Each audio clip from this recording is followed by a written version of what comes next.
I don't remember how many of you were around way back in again late 2015, very early 2016, when I sort of first started really talking about politics on this channel. But one of the first big articles I remember was going over back at that time was what happens to the Conservative Party with the regarding the Brexit referendum. And there was two very clear school of thoughts here. The first one was, what if the Conservatives essentially, again, the referendum comes in and the British public vote to remain in the EU? The Conservatives and a faction within the Conservative Party, it said, would make this a big issue. Now, I remember at the time, Brussels and the EU has never, ever been a major concern to the British public. However, now that we're out of the EU, we may find ourselves more and more that this does indeed become an issue to the British public. But of course, prior to indeed the referendum, it would only maybe come up about 10% of the time. The truth is, the British public were incredibly fine being in the EU. It really wasn't an issue until the Conservatives decided they were going to make it one and make it more about, shall we say, immigration more than anything else.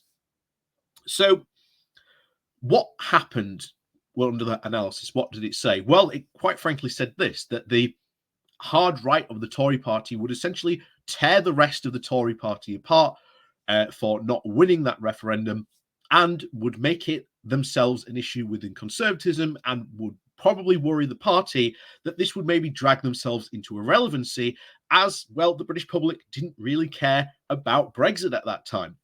And of course, the other side, which, by the way, 100% accurately called it, it was that this new right, now that had won, this very new liberal right, would now try and once again push for even more libertarian right-wing policies that the British public do not want. And that is what we are seeing on a daily basis, constantly. We just did one just today, I think it is going out, about how many in the Conservative Party think that the Conservative Party is no longer conservative and that Boris Johnson is too far left. So before we do go jumping into today's article, please do remember to hit that like, share, and subscribe button. And of course, down below, there are links to my Patreon page and a donation link called Buy Me Coffee, where you can, well, buy me coffee, as well as the YouTube memberships that are open as well.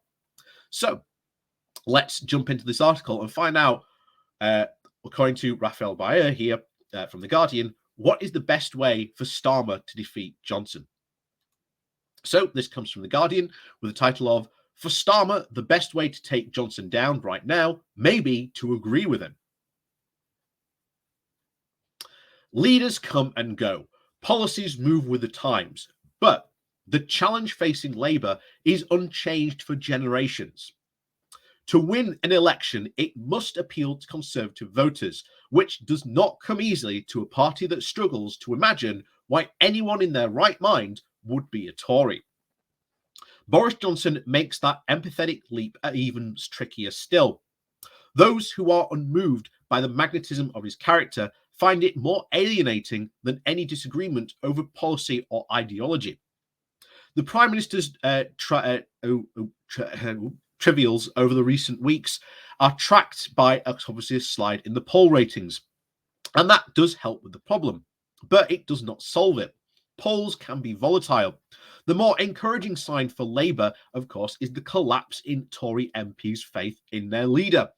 The rebellion over the COVID regulations, vaporising Johnson's current Commons majority. That is a significant as much for ideological infection as its scale. For nearly 2 years, the government has been synonymous with pandemic management. And for so many Tory MPs to withdraw their endorsement from Johnson on this issue, of all issues, is fatal to his authority. But to do so under the banner of libertarian insurgency against public health precautions, a cause that exercises only a tiny minority of voters, suggests the party is very much in danger of dislocation from reality, and it is an affliction to which the Conservative right is historically prone, and to which Brexit has even added a very hubristic streak.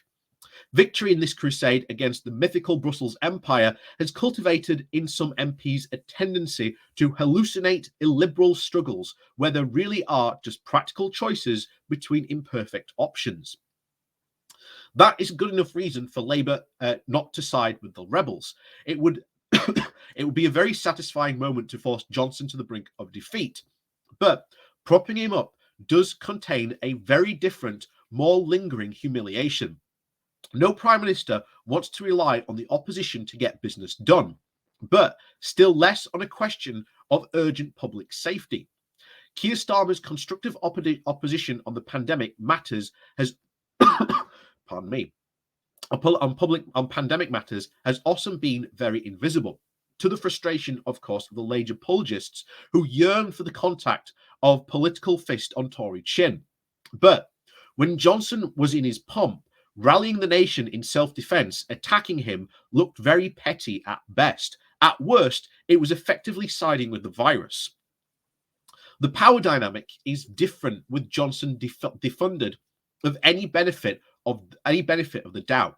In the pandemic early stages, Labour sought to credit for doing some of the right thing in Johnson's slipstream. Following, not leading, Tory dysfunction gives Starmer far more control. It is harder for the Prime Minister to accuse the opposition of failure to get behind a national effort, his favourite line for deflecting criticism, when the national effort would grind to a halt without the Labour votes in the Commons. Hence, the heavy emphasis in Starmer's televised address earlier this week that Labour is a patriotic party, fulfilling its patriotic duty to enact the latest regulations. This point was illustrated with the Union flag at the Labour leader's side, as if he was always keeps one handy for such occasions. But it was not subtle, but very political messaging. Subtlety is obviously better than silence. Even when lit up in red, white and blue, Labour's position on COVID regulations is low on most people's list of things to really care about as the Omicron variant threatens to rip up yet another Christmas. But it is resigned with it is registered, however, with many Tory MPs, some who felt far more comfortable rebelling in the knowledge that they could at least register a protest and salt the Prime Minister's wounds without committing the far more seditious act of enabling a government defeat. And there is a lesson here for Labour that goes beyond the pandemic. Johnson's support amongst his MPs is a product of his fabled appeal in places where traditionally inhospitable to Conservatives, combined with winning ways among more typical Tories. That in turn is a function of the rakish emboldenance that transcends the policy and ideology. If that spell is broken, he's not immediately obvious to where else this blind, desperate coalition of voters will eventually turn. And there is, of course, the theory that Johnson hit upon a very sustainable formula for political realignment, that he has colonized a brand new centre ground where the leftist economics of raising taxes to spend on health and infrastructure meets the right-wing steward on issues of culture and identity, flag waving and immigration control.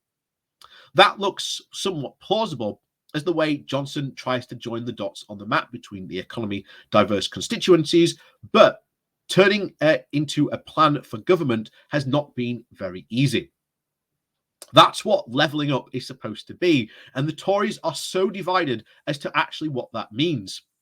The underlying impulse is egalitarianism, sharing national wealth more easily, but the most efficient way to do that is the redistribution via taxation. And for much of the Conservative Party, it is visually and intellectually hostile to such methods. Neither the frontrunners in the prospective Tory leadership contest, Rishi Sunak and Liz Truss, is sold on the full-fat version of levelling up when it starts to smell like social democracy. But Labour can be for all of it. A deliberate Prime Minister will not have the strength to lead his party out of his comfort zone on the social and economic policy, but that is where we will have to go to fulfil the promises that were made to the people who gave their votes to the Tories on loan. Johnson's charm, when it worked, was a bridge for his party to the electorate. If that fails, there is now a gap which Starmer can drive a wedge. That might sometimes involve agreeing with the Prime Minister enough to even aggravate division in his own party.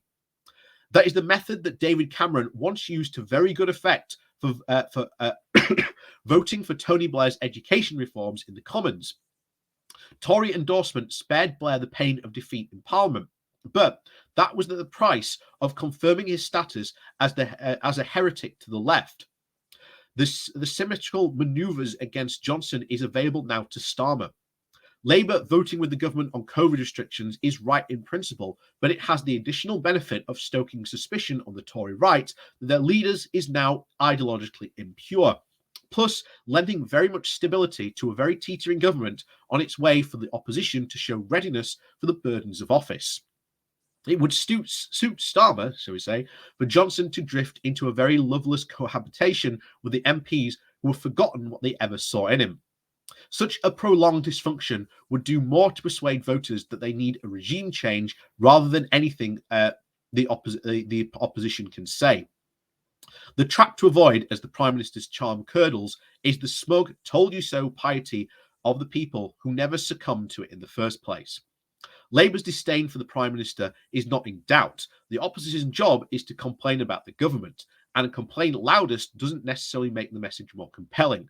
That is why, just occasionally, the smarter move is not to bang on about the ways that Johnson is wrong, but to be the lifeline that he needs to get things right. And again, if this does turn out to be, I think, the strategy going forward, I think it could be very well. We have seen there are now elements in the pardon me, in the party of the Conservative Party are pushing incredibly hard right. They no longer think that Johnson is a conservative. They think that he is far too left for them.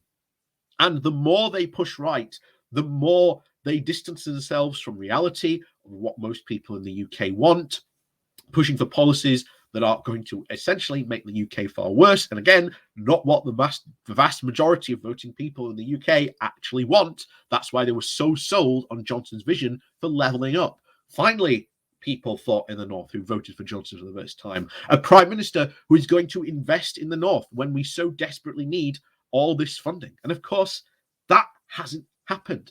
And even if they change the guard to like Rishi Sunak or Liz Truss, who aren't going to do any levelling up, I guarantee you the first thing they do in office is they just quietly just move it off the books. They'll just stop mentioning it, stop talking about it, stop sending any more funding to the North. And that is when more fissures will again open up in the Tory party. So this is potentially a very good tactic if this is what the way Keir Starmer is going to go. And I'm again interested to see how this all turns out. But of course, we'll have to see how indeed this does go. So as always, thank you very much for watching. Please do remember to hit that like, share, and subscribe button on your way out. And of course, down below, there are links to my Patreon page and a one-off donation link called Buy Me Coffee, where you can, well, buy me coffee. And as always, thank you very much to all those people who do support the channel that way. And of course, down below, there are now YouTube memberships open as well. So with all that said, thank you very much for watching, and we'll see you all next time.